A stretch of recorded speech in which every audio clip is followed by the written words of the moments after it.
As national coronavirus vaccination efforts continue, millions of workers across the United States will be required to get their shots under federal vaccine mandates.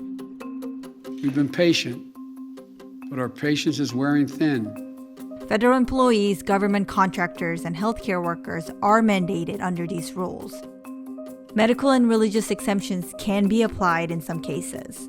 A vaccine mandate is a requirement that you get vaccinated or face consequences. You are expected to comply with that order. So if you're not, you will probably face disciplinary action that could include, in a worst case scenario, being fired from your job. We will protect people's right to work. We'll protect businesses' right to operate. Nobody in Florida loses their job due to these mandates. These policies have stirred political, social, and legal battles across the nation.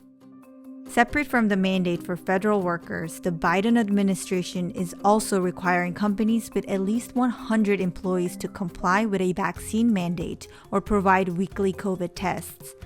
While these requirements have been paused in an appeals court, there are some key dates coming up.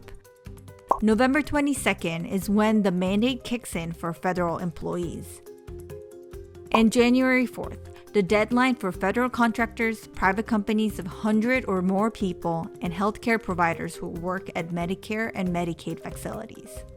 There's one important exception that we should note, and that is December 5th. That's when employers must be in compliance with other coronavirus requirements. Meaning, unvaccinated workers have to be masked, employers have to give employees paid time off to get vaccinated. All those other rules kick in on December 5th. Those who decide to remain unvaccinated can seek an exemption from the requirement. These limited exceptions on these mandates usually concern medical or religious reasons. As a matter of fact, tens of thousands of people have already applied.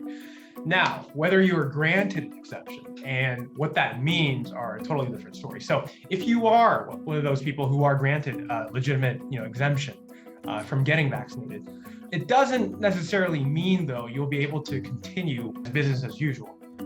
I'll take the example of United Airlines to illustrate what could happen. That airliner obviously falls under the federal contractor mandate.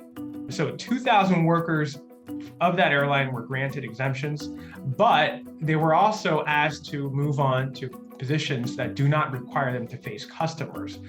Those that refuse that might be put on unpaid leave. Mandates do appear to have helped boost vaccination rates among target populations. United Airlines, which had one of the strictest mandates, said its employee vaccination rate increased to more than 99%. Even still, millions of Americans remain unvaccinated, and President Biden's promise We're going to protect vaccinated workers from unvaccinated coworkers. has a way to go.